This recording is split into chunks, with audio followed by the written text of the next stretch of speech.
The genealogies in the Bible are not accurate, but they give some of the most fascinating information.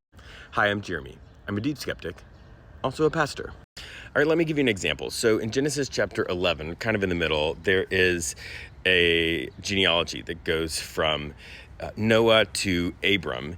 And that's interesting because just the previous chapter, you had another genealogy that covers some of the same ground. And when you look at it, it's not the same. If you compare the two, I know you have to be a special level of nerd to do that. You find out that they're not the same. They can't both be accurate, but that's not actually a problem, because the point of genealogies in the Bible is not to tell you who was the child of who. The point of genealogies in the Bible is to tell you a story. Oftentimes, the story that the writer is trying to tell you by giving you this genealogy is to tell you about the person at the end of it, right? They're trying to tell you that these are the people, the bloodlines that flowed into that person, so that should give you a sense of who they are. Yeah, this one has more than that. For example, it's 10 generations long. And anytime you get a genealogy in the Bible that's 10 generations long, it's symbolic.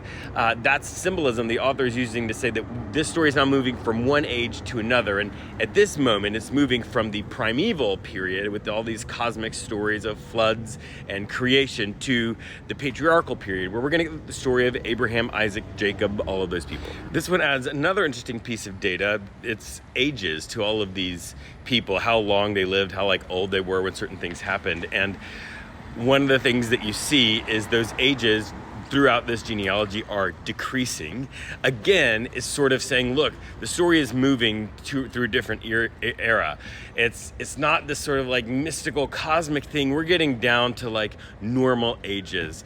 This story, the stories from this point forward, about everyday life, about normal people that lived and died just like you and me. And then there's this guy named Reu, and we're not going to get into all of it, but look, there's a lot of information like that. If you like stuff like this, there's more of it on the Unbelief Podcast, episode 9. It's all about this kind of stuff.